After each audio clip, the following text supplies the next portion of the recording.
going on, you guys? Bushido's Monologue, episode 8. Last week I didn't get to do a monologue, but this week I'm going to get it to you. And we got quite a bit to talk about. Mandatories being made, fighters getting injured, the works. Hit that like button for your boy. Don't be afraid to donate to the channel. Let's get this show on the road. So Teofimo Lopez just posted a video of himself doing a body shot challenge with the Mountain. Now, if you're familiar with the Mountain guy, he's the dude from Game of Thrones. He has since decreased in size, but he's still a big man. 6'9", however big he is. He was at 400 pounds at one point of Hulk muscle. But still, Teofimo Lopez took a clean body shot from this guy when he got a fight coming up next month against George Kambosos. Now, this fight has already been postponed several times already. And for Teofimo Lopez to do something so just reckless, I mean, one may say, is he trying to look for a way out of this thing? You know, why would you go through with a body shot challenge with that guy? You know, when you got a fight coming up, like, what are you really doing? Of course, the video got some buzz. Maybe he's doing it for clout, but I don't think that was a very smart move by Teofimo Lopez to go through with a body shot challenge with the Mountain, Halfstorm Bjornsson, right? Hopefully I said his name right. Big ass dude, man, monster man. You've seen the video. I'm sure you've seen it. I mean, ridiculous. Absolutely ridiculous from Teofimo Lopez. I mean, what are those guys doing, man? And then he had the little altercation with Devin Haney. And I don't know, right? You know, they talking about I got more followers than you and I got belts. And I mean, when y'all go fight? When y'all go fight? It seemed like DAZN is more on board with Teofimo Lopez than Devin Haney. He's the DAZN fighter. You see how that shit be working? That shit's crazy, right? But nonetheless, Teofimo Lopez is going to be fighting George Kambosos later on in November, finally on DAZN. So we'll see how that shit plays out. A lot of boxing fans seem to be pretty annoyed with Teofimo, and that's just what it is with this dude. You know, you also got fighters, you know, Josh Taylor has pulled out of his mandatory fight with Jack Cantrell, so that got pushed back even longer. He pulled out due to injury. These boxers starting to get injured quite a bit. A lot more injured than fucking MMA fighters, man. MMA fighters, you know, they do all that shit, so you could expect an injury from the wrestling and all that shit, but these boxers be getting hurt like a motherfucker. He pulls out of his fight with Jack Cantrell, so that got pushed back. Ryan Garcia got pulled out of his fight with Jojo Diaz. I mean, what the hell? And, you know, your boy Bushido, they showed Ryan in the hospital. I still don't believe it from him. It's just too convenient. You know, you do all those little videos, you hitting pads and, you know, doing all this shit. And then all of a sudden, when you got a tough fight coming up, here you go pulling out a fight once again. Every time you got a tough fight coming up with a solid opponent, something magical happens. Something magical happens to where he is out of the fight. It's hilarious to your boy. It is what it is. You know, Jojo Diaz, I guess Devin Haney came out and said that Jojo Diaz is trying to do whatever it takes to get out of the fight now.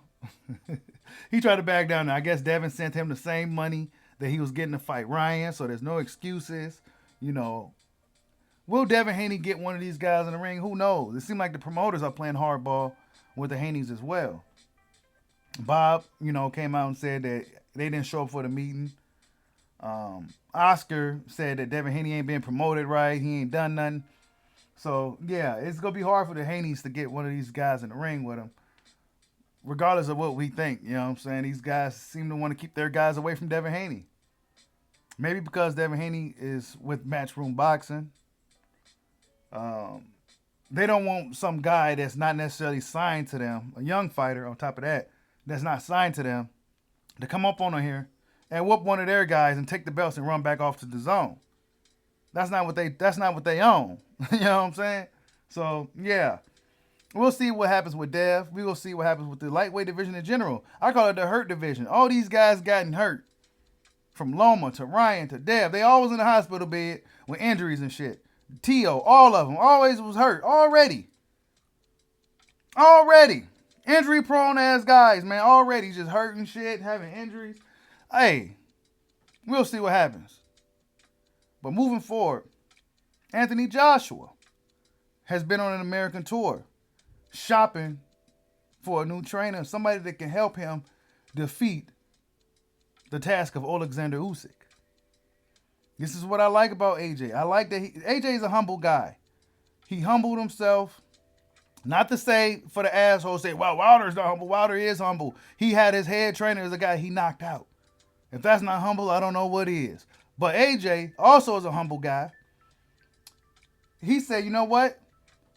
I went to Ronnie Shields. Ronnie Shields came out and said, look, AJ came to me and said that they say I'm not a dog. I need you to bring out the dog in me I'm paraphrasing, right? He said something about they say I'm not a dog. I need you to help me to bring out the dog in me. You know, AJ really acknowledges his flaws.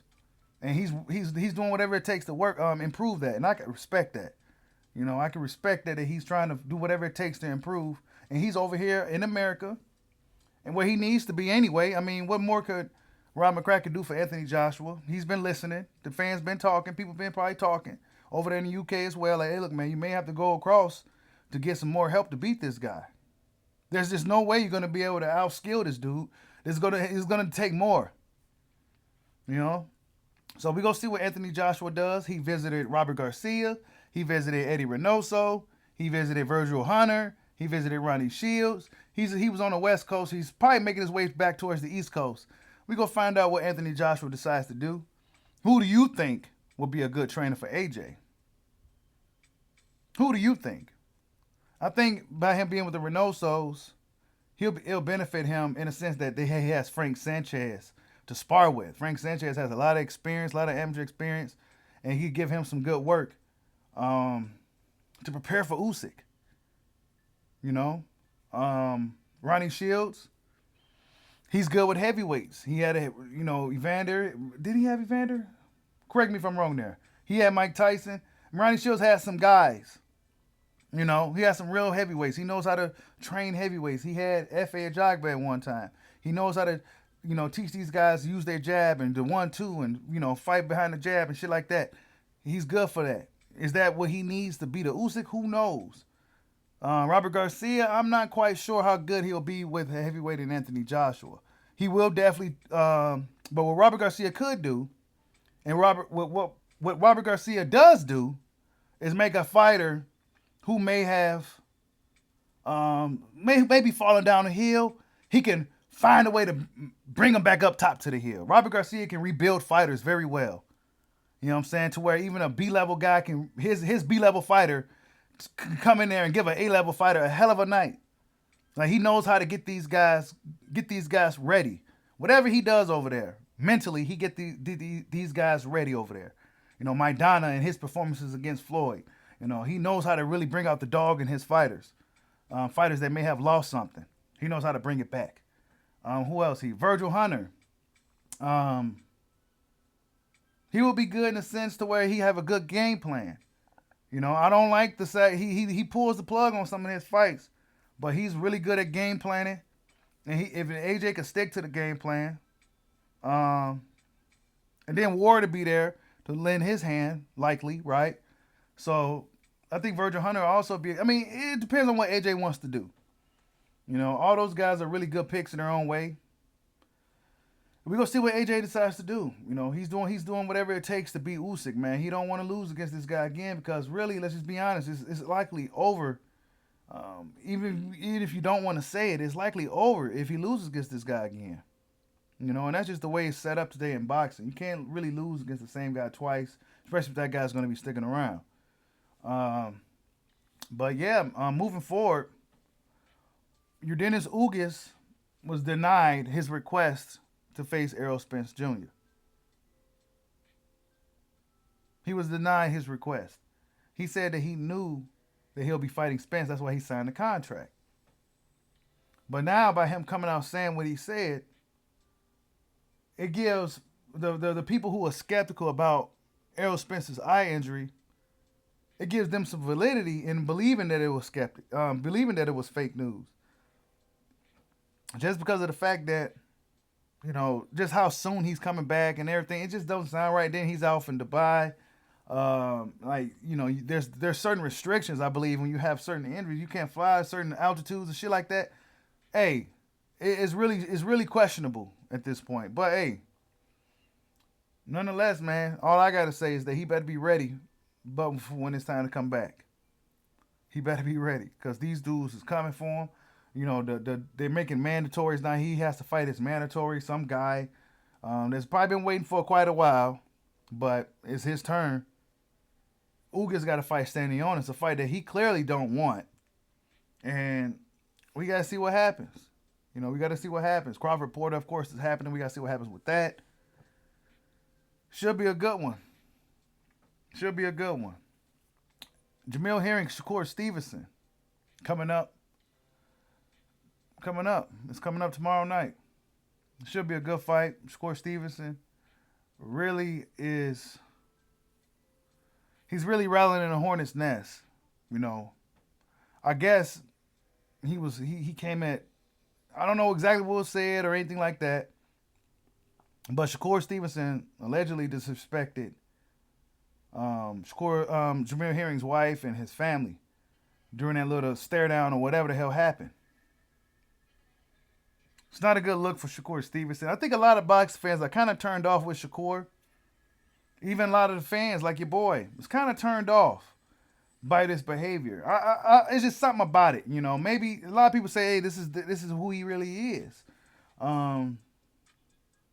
But the thing with me is, why wait till now to be this bad guy? Why wait till you about to fight Jamil Herring to do this? You should have did that shit when Joey Gonzalez, when those dudes was mad that you was messing around with their sister.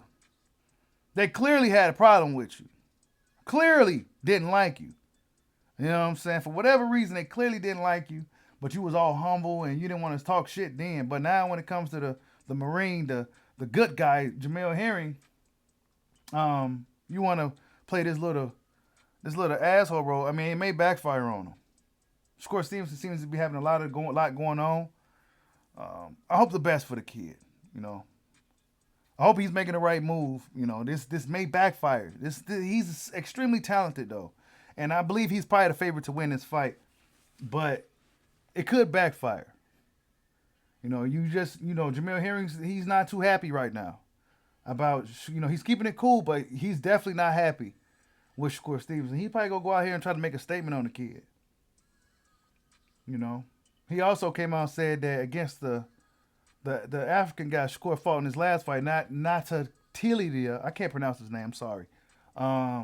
He said dude hit Shakur and Shakur didn't like it. He said Shakur didn't like it at all. Jamil Herring said he gonna put his hands on him. Should be a really good fight. I think it got turned into some bad blood at this point. We're gonna see it at the weigh-ins today. Later on today, we're gonna see. Or if you're watching the replay later, whatever happens, we know they're gonna make weight. Shakur did look kind of soft leading up to this fight. He didn't look as trim and fit as he normally does leading up to fights. He looked kind of soft. We go see. He got the rapper chick. The cute little rapper chick. He about to have a baby. Congratulations. He got even more of a reason to fight and go out there and win now. But I hope he's going about it the right way. I don't know if this was necessarily the right fight for Shakur to be the bad guy. I just don't know. The fight with Jamil Herring, a lot of people like Jamil Herring. It's hard not to like a guy like Jamil Herring. You know what I'm saying? Just a likable guy. Very accessible. Shit like that. He's a real nice guy. We gonna see how that shit plays out. It should be a good fight. I'm rooting for Jamil Herring to pull it off, but honestly, I just don't know who's gonna win. We gonna see. But yeah, with all the injuries, all the postponements, Dillian White, speaking of injuries again, Dillian White pulled out of his fight with Otto Wallin. Boxing fans is questioning, is the injury legitimate? Boxing fans want to see his MRIs. They want to see his hospital reports. They want to see all that shit, bro. They own these dudes' asses, man. They want to see receipts when you claim you're injured now. This is something new from fans. They want to see receipts now. They want to see proof that you're injured. That's why a lot of these fighters, That's why they take pictures of them in the hospital beds and gowns, just to give fans proof to say they wasn't ducking and shit like that. You know what I'm saying? As a safety net to protect themselves from being called a duck. You know what I'm saying? So fans want to see Dillian White's hospital reports. They want to see if Dillian White is really out here lying, acting like he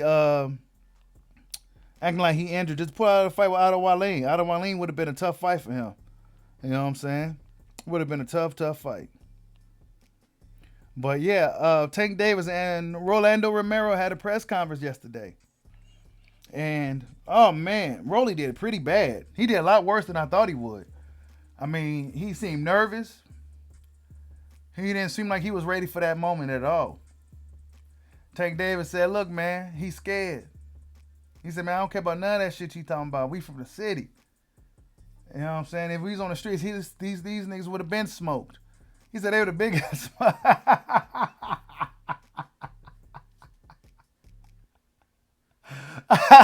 Tank said they were the big ass smoked if we was on the streets. You know what I'm saying? Tank was talking that street shit. Like, man, look, I ain't hearing none of that shit. I ain't trying to do none of that talk. I'm coming here to fight. And Rolly tried the trash talk. You know, he had the Conor McGregor fur coat. I'm trying to be like Conor McGregor and all these guys. It just didn't work. You know, he got roasted for that. His gift of gab is not good. All he can say is that he's gonna knock you out and you a bitch and shit like that. Rolly kind of sucks on the mic, but you know, I just want to see the fight. I do want to see the fight. I believe it's one of those fights that WBA kind of had to make, so you know, because they both WBA guys, and it just so happened to be an in-house fight for Mayweather Promotions, and it should be a good one, however long it lasts. I got Tank knocking him out pretty early though. Tank Davis gonna really hurt this guy. You know, Rolly is one of those guys that I think a lot of people just want to hurt and want to see get hurt.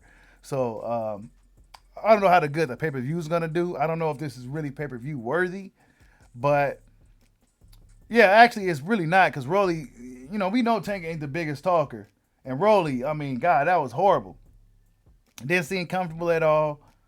Had a weird ass outfit on. Like, dude, that's not even like really what you be on. Like, you doing this shit because you seen other people do it. Like, it's corny, okay? It's pretty corny from Rolly. You know, it's corny of him to come out here and looking like a bozo. I mean, it didn't work. That's the thing. It didn't work. You know, it didn't work out for him. He got roasted. He looked scared. He didn't seem to know what to say. You know, like, these dudes, man, he should have been working on that shit. He should have been working on his trash talk, because it was average at best. Not even average. I mean, Tank Davis ate him up, but Tank Davis is not necessarily the biggest trash talker either. But nonetheless, it's going to be a good fight. You know, Rolly, he's going to have to get up in there and deal with Tank. Tank ain't playing. You know, we know Tank going to come to fight. Say what you want about Tank Davis. He going to come up in there and he going to put on the show. And he going to knock this dude out, and he going to be hitting backwards flips and shit. You know, so it should be interesting. Oh, also, Joshua versus Usyk 2 winner could be stuck defending against Robert Hernandez. Yes, he's the mandatory to face the winner of Joshua versus Usyk 2. That's a dangerous fight. Hernandez has been getting good, man. He's looking really good. He may be play spoiler to all this shit, dude. Who knows? You know what I'm saying?